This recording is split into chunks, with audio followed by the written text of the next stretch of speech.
오늘은 사랑으로 서로 섬기십시오라는 제목으로 갈라디아서의 두 번째 말씀을 좀 나누고자 합니다. 지난주에 갈라디아서에 대한 배경을 조금 설명해 드리면서 다른 복음은 없다라고 하는 이야기를 좀 드렸던 것 같아요.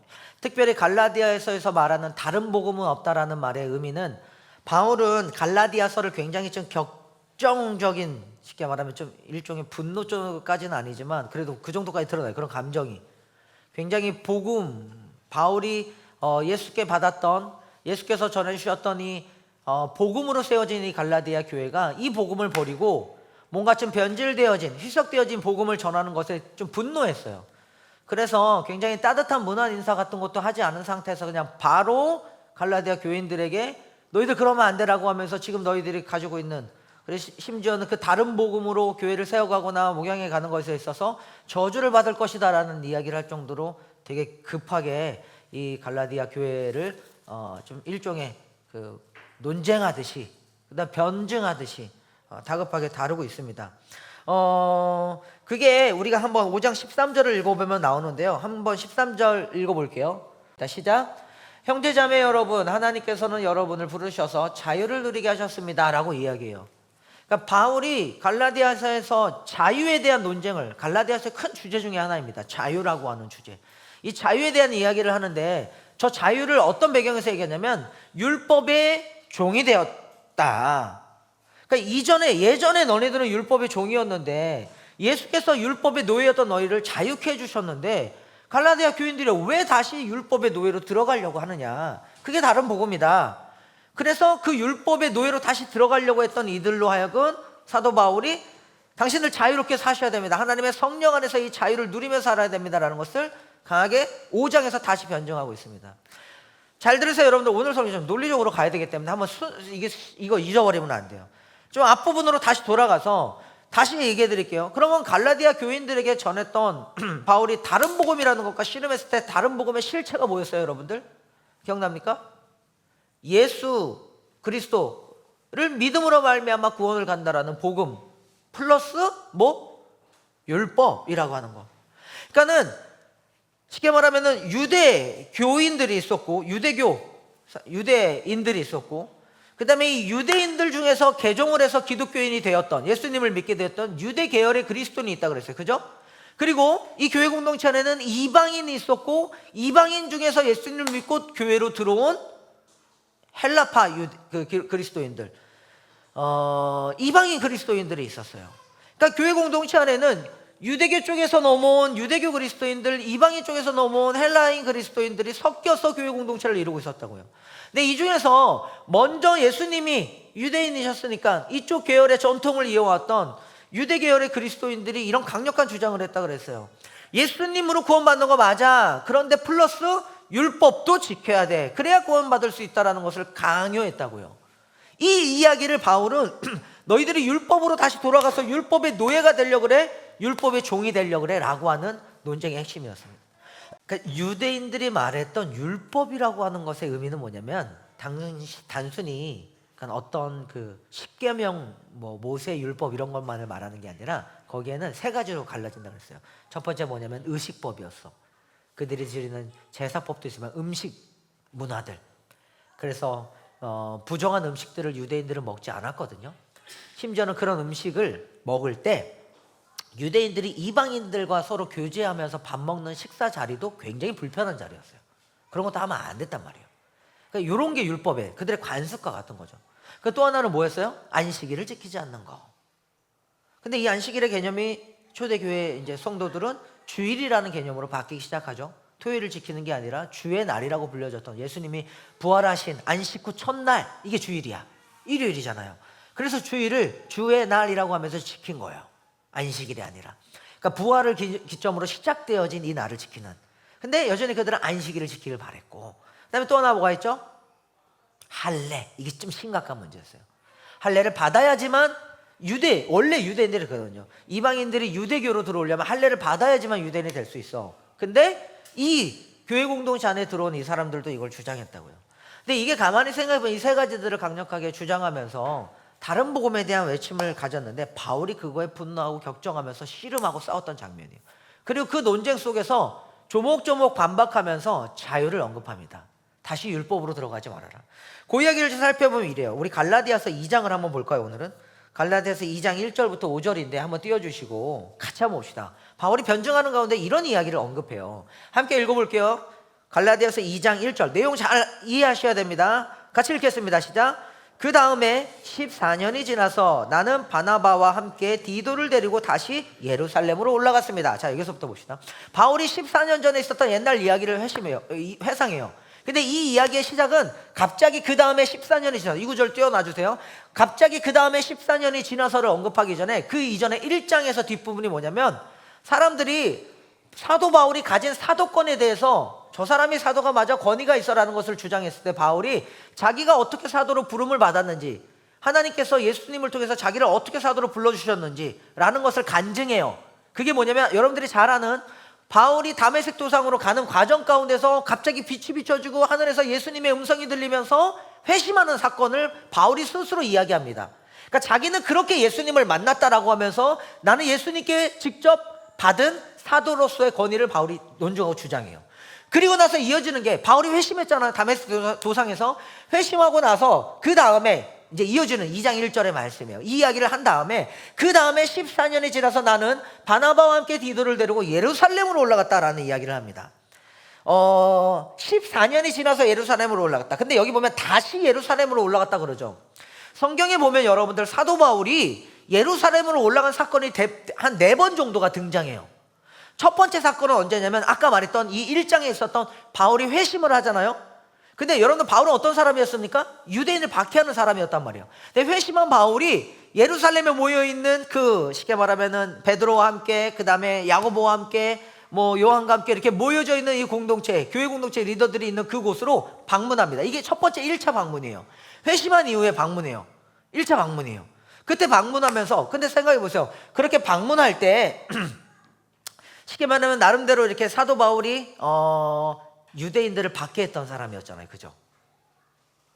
유대인들을 핍박했단 말이에요. 그래서 여러분들 잘 아는 스데반이라고 하는 집사도 돌로 쳐 죽이는데 앞장섰던, 심지어 자기 친구였음에도 불구하고 이랬던 사람이었습니다. 그럼 유대인, 쉽게 말해 예루살렘에 모여있는 이 유대인 그리스도인들 입장에서는 사도 바울이 온대 자기를 박해하는, 이걸 반가워했을까요? 그러니까 이 1차 방문 때 그런 바울을 옆에서 함께 중재했던 사람 중에 한 사람이 저 바나바이기도 해요. 좀 이따 한 번 더 얘기하겠는데, 그러니까 이게 바울의 1차 방문이었고, 두 번째 예루살렘 바울의 방문이었어요. 그게 언제냐면 예루살렘 교회 전체적으로 좀 교회가 많이 어려웠습니다. 그래서 좀 뭐 기근이 있었는지 굉장히 어려움이 있을 때 이 예루살렘 교회를 좀 돕기 위해서 방문했고요. 그 다음에 세 번째 방문이 있었는데 그게 뭐냐면 예루살렘 공회라고 그래서 예루살렘의 리더십들이 다 모여서 회의를 했어요. 그때 가졌던 중요한 회의의 안건이 뭐였냐면 바로 이 이방인들에게 할례를 베푸는 문제, 이 문제를 회의하기 위해서. 이게 세 번째 방문이에요. 네 번째 방문이 있었는데 그 방문이 언제냐면 여러분들 알겠지만 바울이 로마로 압송되어질 때, 그때 예루살렘에서부터 올라가서 거기서부터 잡혀갖고 압송되어집니다. 그러니까 이 네 번의 방문인데 오늘 본문은 세 번째 방문을 아마 이야기할 거예요.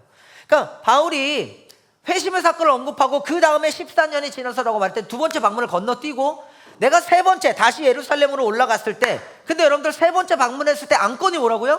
예루살렘 공회였고 그 회의 때 안건은 뭐였냐면 이방인들에게 복음을 전하는 이 문제, 이방인들에게 할례를 베푸는 이 문제를 회의하는 그 안건을 가지고 토론하는 그 자리에 올라갔어요. 근데 그때 올라갈 때 바울이 바나바와 함께 디도를 데리고 올라갔다고 이야기를 해요.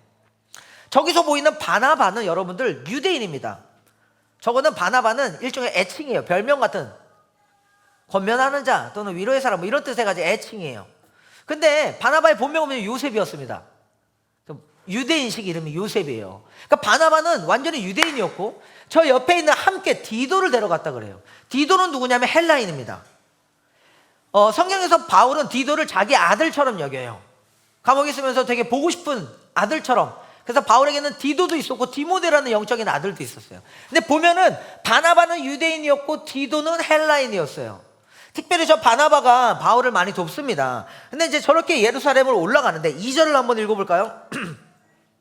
2장 2절입니다. 같이 읽겠습니다. 시작.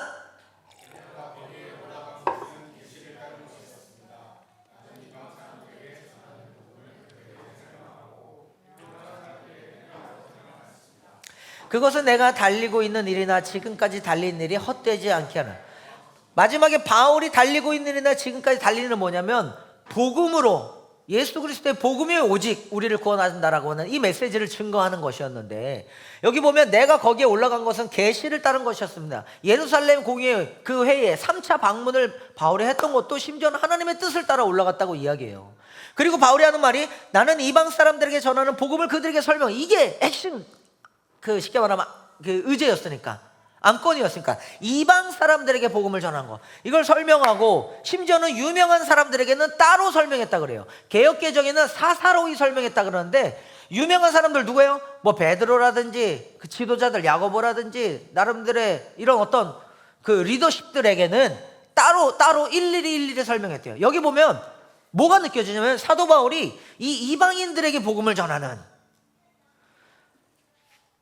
쉽게 말하면 할례물 문제로 씨름하고 있는 이 사람들 가운데서 이방인들에게 복음을 전하는 이 문제를 다루는 데 있어서 얼마나 세심하게 노력했는지가 드러나요. 유명한 사람들에게 따로 일일이 찾아가서, 공개적인 자리에서 제가 여러분들을 설득하는 것보다 한 명 한 명 찾아가서 야, 이 문제는 이렇게 풀어가는 게 맞고 이런 이유가 있었고 이런 사연이 있었어, 이렇게 수고롭지만 한 명 한 명 찾아가면서 이 문제를 다룰 정도로, 잘 드세요 여러분들, 사도 바울은 교회 내에서 이방인들에게 복음이 전할 뿐만 아니라 이 율법과 은혜 복음 사이에서 이 문제를 중요하게 다뤘다고요. 오늘 바울의 열정이 여기 드러나요. 그리고 나서 3절 읽어볼까요?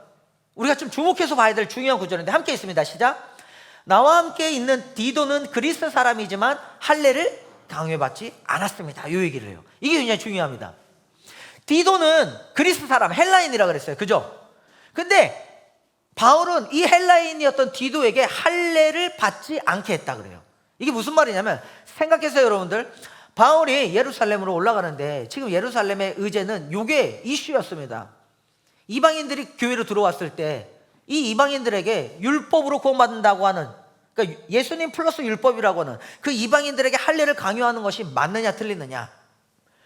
아직까지만 해도 교회 분위기가 이랬다고요. 이방인들이 들어오면 불편해. 경건한 유대인들이, 유대 계열의 그리스도인들이, 이쪽에 있는 경건한 유대 계열의 그리스도인들이 이방인들이 들어와서 그들과 함께 밥 먹는 식사 자리에 같이 앉아 있는 것도 불편해. 실제로 갈라디아서 여러분들 큐티해 봤지만 이 2장 뒷부분이 베드로가 안디옥 교회에 가서, 쉽게 말하면 그러니까 이방인들과 함께, 거기는 다민족으로 이루어진 교회였거든요. 이방인들과 함께 식사하고 있는데 예루살렘에서 어떤 지도자들이 이렇게 방문한 거예요. 그러니까 베드로가 이방인들과 밥 먹고 있다가 예루살렘에서 방문한 유대 계열의, 아까 유대인 계열의 그리스도인들, 이들이 베드로가 이방인들과 밥 먹는 모습을 보면서 베드로가 스스로 뜨끔해가지고 이방인들과 밥 먹는 식사 자리를 피해버립니다. 그러니까 바울이 그걸 가지고 뭐라고 해요? 야, 그거 어떻게? 왜냐하면 이미 그 전에 바로 이 사건이 있었어요. 예루살렘 공회에서 더 이상 무슨 얘기를 하냐면, 이때 논의했던, 예루살렘에서 논의했던 이방인들의 할례 문제, 오케이 괜찮다, 할례 안 줘도 돼, 이방인들은 할례 받지 않아도 오히려 복음이면 충분해 라고 하는 의제를 다 통과시켰어요. 앞으로 이 문제를 갖고 더 이상 거론하지 말자, 오케이 라고 했음에도 불구하고 베드로는 그때 자리를 피했다고. 이 문제를 뒷부분에 또 언급해요. 지금 어떤 상황이냐면, 굉장히 바울이 디도라고 하는 이 이방인 제자를 어떻게 보면 여러분들 일부러 데려간 것 같아요. 어디로? 예루살렘의 이 공의의 이 사건으로. 왜? 더군다나 특별히 여기 보면 할례를 그러니까 할례를 강요받지 않았습니다라고 했지만 억지로 할례를 주지 않았다 이렇게 표현하게 돼요. 일부러 할례를 주지 않고 이방인을 데리고 예루살렘으로 데려간 거죠. 생각해봅시다. 얼마나 불편했을까 예루살렘에서. 근데 바울이 일부러 디도를 데려가서 한 명 한 명 만나면서 이 은혜의 복음이 미치는 것들을 막 설명해요. 변증해요. 5절을 한번 읽어볼까요? 2장 5절 함께 있습니다. 시작.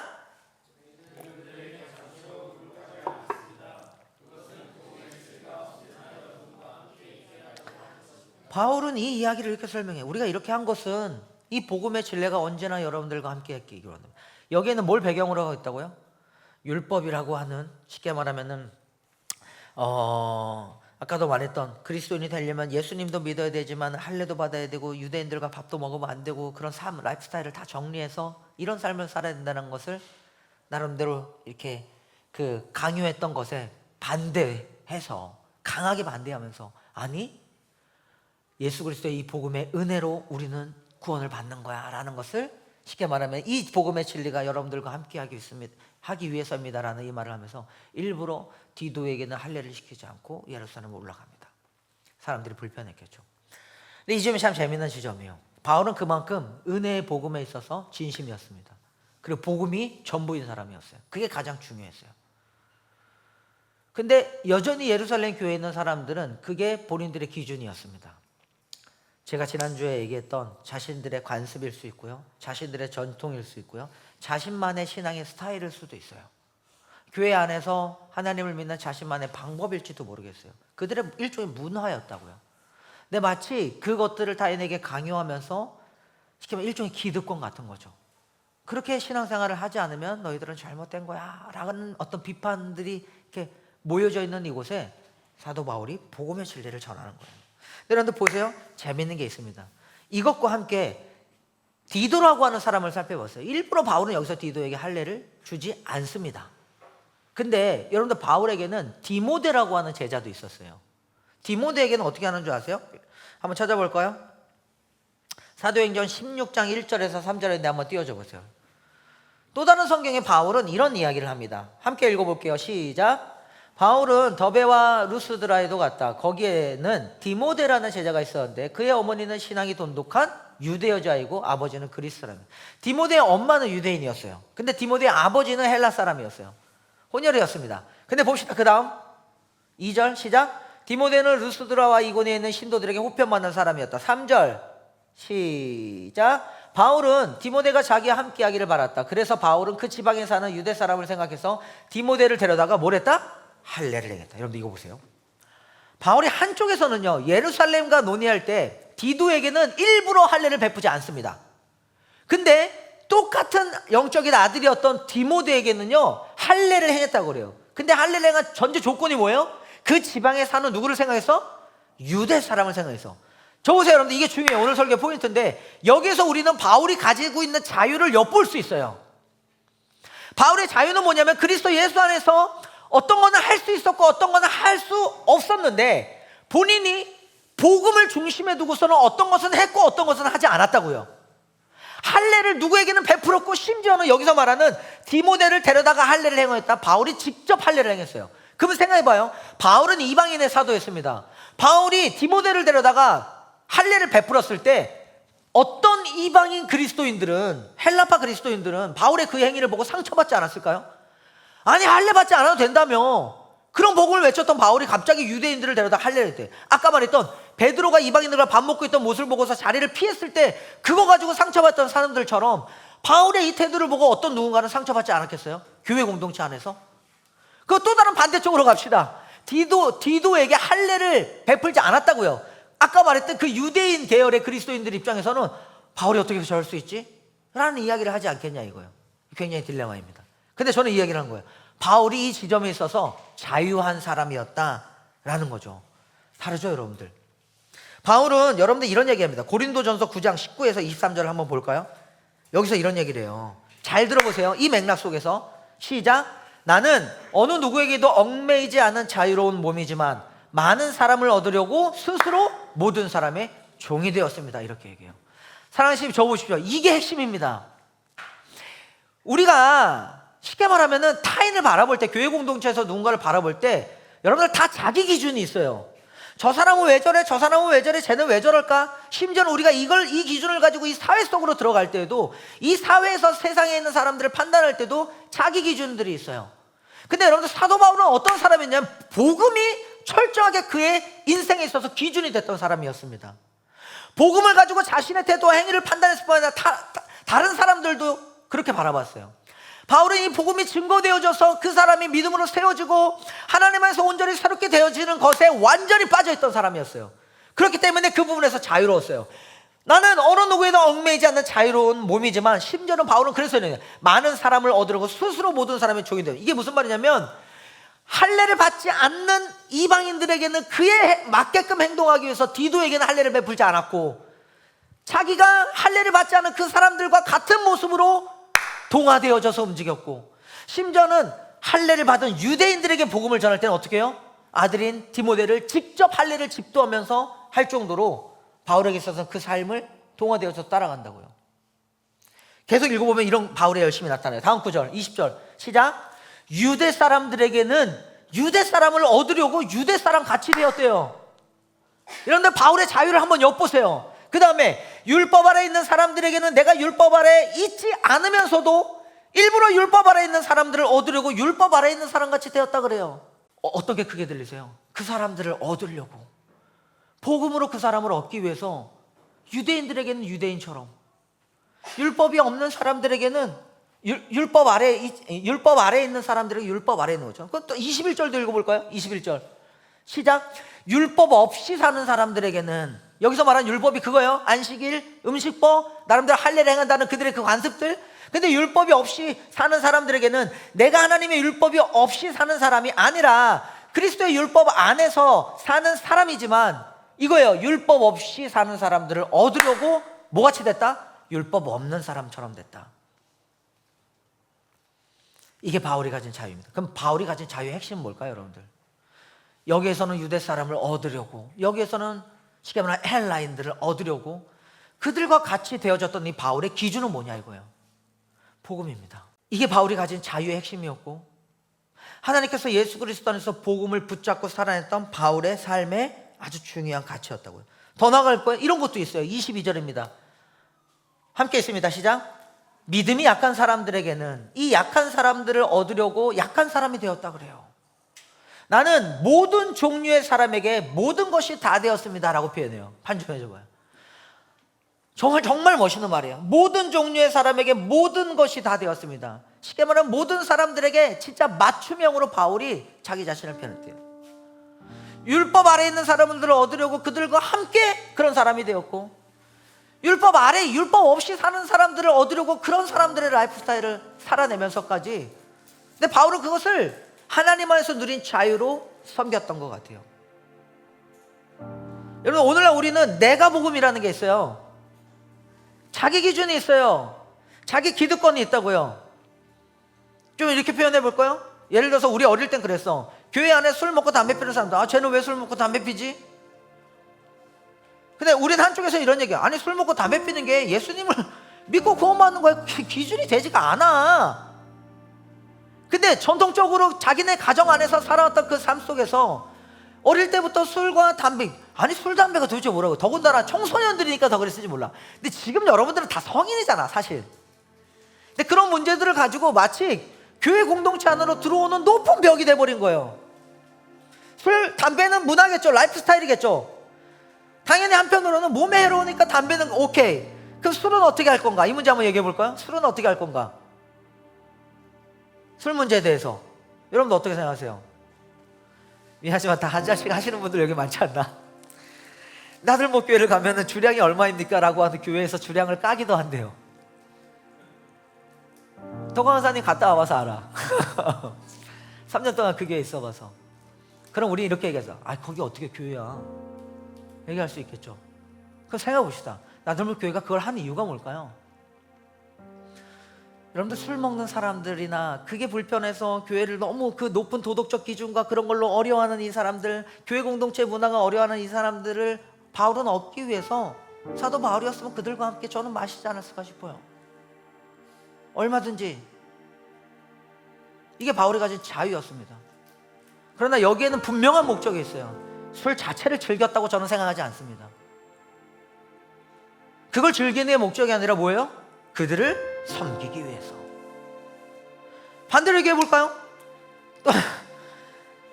또 다른 한쪽에서는 그럼 이렇게도 얘기해 보세요. 아니 술 먹는 행위 갖고 뭐라 그러는 게 아니라, 그럼 봅시다.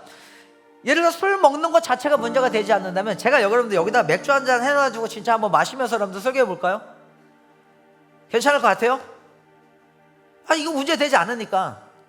어떻게 생각하세요? 여기다 하는 이렇게 깔아, 이렇게 이게 음료 대신 카스 이렇게 해놓고서 이렇게 하면서 이렇게 설교한다고 상상해 봅시다. 어떨 것 같아요? 시험 들어서 교회 떠나는 사람들 많을걸요? 그래서 안 먹는 거예요. 언젠가 어느 시점에 아 이거 하면 안 되겠구나 라고 하는 생각이 들 때가 있어요. 나의 이 행위로 누군가가 덕이 되지 않으니까, 혹시라도 어떤 사람이 실족할까 봐. 그러면 그 사람을 얻기 위해서 바울은 하지 않은 거라고요. 이게 바울이 가진 자유의 핵심이라고요, 여러분들. 거기에도 뭐가 있냐면 누군가를 얻기 위해서라고요. 여러분들 이걸 1차원적으로 가져와서 술을 마시냐 마냐 이거 갖고 논쟁하는 게 너무 어린 논쟁이야. 바울은 그 지점을 얘기하는 게 아니라 그 모든 우리의 행위들이 하나님께 덕이 되느냐, 복음 안에 비춰, 이 건강한 복음을 기준으로 비춰봤을 때 모두에게 유익하느냐, 그 사람을 얻고 섬길 수 있느냐라는 것으로 초점이 들어가요. 저는 여기에 있다고 생각합니다. 술이란 이야기를 잠깐 제껴두고 다른 걸로 가볼까요? 이 시대도 마찬가지예요. 희범 목사님과 저희가 교회가 하나 되면서 가졌던 약속 중에 하나가 있었어요. 교회 문턱이 너무 높은데 우리는 이 문턱을 낮췄으면 좋겠습니다. 저희 어릴 때는 얘기했을 맨날 도와줘야 된다. 상필이 형, 정욱이 누나, 정욱이 언니 잘 봐봐. 그 다음에 우리 정주까지, 나래까지 끌고 들어왔죠. 40대 혜원 형님이랑. 우리 때는 이런 게 있었어. 타투라는 단어가 없었어요. 문신이었지. 그리고 문신하면 이런 얘기도 했어요. 그거 어떻게 하나님이 주신 건강한 몸에 문신을 해? 노예들이 나 했던 거야. 그거 하면 안 되는 거야. 그러면서 되게 사단의 문화처럼 여겼습니다. 근데 여러분들 우리 아랫마을 보면요, 장난 아니에요. 우리 하람에 여기에 이렇게 예배인도 하는 애잖아요. 여기 타투 이렇게 멋있게 했단 말이야. 하람에는 약과야. 아랫마을에 오면은 우리 그 태양이 형제인가요? 이름이? 여기 보면 목에 막, 그리고 우리 그 아랫마을에 우리 자매들 중에서도 온몸에 막 심지어 타투이스트가 있어요. 보세요. 예전에 우리가 가졌던 타투라는 표현, 내가 좀 미안합니다. 문신이라고 좀 예전에 우리 시대로 돌아와서 우리 시대라는 게 상필이 형 자꾸 문신이라고 얘기해 봅시다.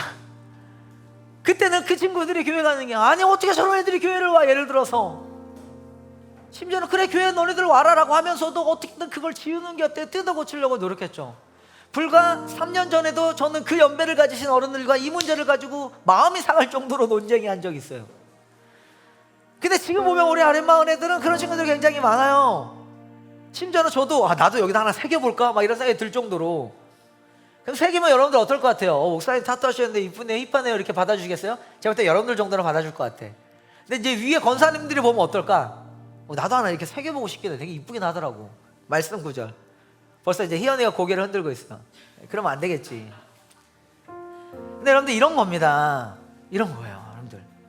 근데 그게 내 기준이고 내 판단이 될 수 있는데 이게 일종의 우리의 기득권이 될 수 있어요. 물론 건강하고 더 나은 삶을 살게 하는 건 맞습니다. 근데 이거를 우리가 좀 이렇게 쉽게 말하면은 맞다 틀리다 있기 이전에 바울이 거기다 중심에 뒀던 건 뭐냐면 복음이었어요. 하나님의 은혜의 복음이었고, 그리고 그 자유를 가지고 바울은 뭐예요? 그 사람들을 얻기 위해서 그 사람들과 같이 됐다 그래요. 모든 모습이 그들의 형태처럼 변신할 수 있었다고요. 그 지점에서 자유를 가졌던 거지. 물론 이 지점은 앞으로 우리가 윤리적인 문제를 얘기할 때 굉장히 어려움을 낳기도 합니다. 가지고 있는 문제 중에 하나예요. 사랑하는 시심, 저는 우리 모두가 이 지점에서의 바울이 가진 자유함을 우리가 함께 추구했으면 좋겠다는 거예요. 우리가 다시 읽었던 오늘 본문 갈라디아서 5장으로 돌아와 볼까요? 갈라디아서 5장에 우리가 함께 다시 한번 읽어봅시다. 13절 14절 함께 읽어볼까요? 시작. 형제자매 여러분, 하나님께서는 여러분을 부르셔서 자유를 누리게 하셨습니다. 그러나 여러분은 그 자유를 육체의 욕망을 만족시키는 구실로 삼지 말고, 여기 보세요 여러분들, 이거예요. 아니 그런 행위를 하는 걸 뭐라 그러는 게 아니라, 근데 그 행위를 하는 동기가 뭐냐면 이거예요. 자유를 가지고 육체의 욕망을 만족시키는 도구로만 사용하는 거라. 요거를 우리가 묵상하다가 재미난 이슈가 나왔는데 그 중에 하나가 뭔지 알아? 그 이슈 중에 하나가 남자들이 게임하는 거. 이거 어떻게 바라봐야 되느냐. 자, 남자들이 저 보세요. 여러분들에게 희망을 던집니다. 저는 여러분들 게임하는 걸 대찬성합니다. 일단은 필요해. 그잖아 동윤아, 한 번씩 우리 풀어내야 되잖아. 중호 어디 갔어? 그잖아. 중호는 굉장히 중요한 사역을 해요. 이 사역을 하면서 번호를 섬깁니다. 아주 중요한 사역을 해요. 찬이 특별히 아주 은사예요. 이런 얘기를 하면 이제 아내들이 속이 뒤집어질 수 있지. 근데 대신에 저는 이 말을 합니다. 그걸 하기 위해서 예전에 덕화 간사님이 이걸 가지고 사역을 좀 많이 했어. 한쪽에서 새벽 12시에 뭐 하냐 전화하면은 게임해요. 누구랑? 그러면 거기에 성신이랑 누구야? 민규랑 항상 들어가 있어. 그러면서 같이 교제하는 거야. 근데 오케이. 초기였습니다. 신앙의 초기. 요새는 간사님 바빠가지고 그럴 시간도 거의 없을 거야. 초기에 그랬어요. 교회 공동체 세워질 때. 민규는 아직 쉽게 말하면 교회를 아직 세례도 받지 않은 상황이었고, 근데 대신에 그때 더 강한 사람도 똑같은 얘기 했어. 그게 근데 이 얘기를 꼭 붙여줘. 적당히 해라. 이 얘기는 나도 하지. 근데 여기에 이게 있어요.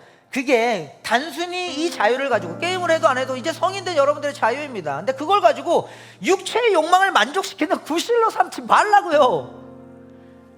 단순히 그냥 육체의 욕망만 만족해서 끝나버리는 게 아니라, 이게 여러분들 우리의 친교와 교제도 마찬가지예요. 근데 그런 게 아니라 사랑으로 섬고 서로 섬기라 그래요. 이 교제와 이 내용을 통해서 이게 단순히 인간적인 친해짐이 아니라 하나님을 알게 하고 복음 안에서 우리의 인생을 조명하고, 그래서 정말 참다운 하나님의 사람으로 세워져 갈 수 있는 도구가 될 수 있다면 이 자유를 그렇게 사용하라는 이야기예요. 새벽 2시까지 게임하고 돌아가는 길에 따뜻하게 한마디 하면서 우리 큐티할래? 돌아올 수 있다면 그런 의미들을 좀 가져보시면 어떨까요? 바울이 얘기했던 게 그런 거였습니다. 사랑으로 서로 섬기십시오. 사랑하는 여러분, 저 보세요. 하나님 저 여러분들에게 자유를 주셨습니다. 우리가 애들이 아니잖아요. 그죠? 쉽게 말하면 청소년들이 아니잖아. 다 큰 성인입니다. 그리고 여러분들은 그런 것들을 분별하고 판단할 수 있습니다. 그 자유를 가지고 중심의 복음을 갖다 올려놓고, 바울은 그거에 미친 사람이었어요. 그 뜻을 이뤄가면서 저는 이 말씀을 하나 크게 새겨봐요. 사랑으로 서로 종노릇 하십시오. 바울은 유대인을 얻고자 유대인처럼 되었고요, 바울은 헬라인을 얻고자 헬라인처럼 되었어요. 생각해봐요. 디모데 입장에서는 할례 안 받아도 되잖아요. 그 얼마나 억울했을까? 유대인을 얻기 위해서 할례를 받아야 된다고 하는, 보통 일입니까? 근데도 그 일을 하나님을 사랑하는 마음으로 복음 안에서 기쁘게 순종했다고요. 그 일들을 행했다고요. 하나님을 사랑하는 그 자유함이 가지는 해야 할 것과 하지 말아야 될 것들을 성령 안에서 여러분들에게 부여해 주실 줄로 믿습니다. 그게 이 다음 구절에 나타나는 성령의 열매들을 따라 살아내는 삶이에요. 하나님이 주신 자유를 가지고 우리는 어떤 삶을 살아요? 성령의 열매를 맺기를 힘쓰기를 위하면서 사는 거라고요. 제가 큐티해 안 하면 교회를 떠납니다, 뭐 이런 규율을 가지고 여러분들을 규제한다고 그게 되겠습니까? 아니라니까요. 근데 여기는 이 자유를 가지고 여러분들 이 성령의 법을 따라서 살아가는 것입니다. 그 은혜가 저와 여러분들 안에 있기를 간절히 소망해요. 아멘. 아멘.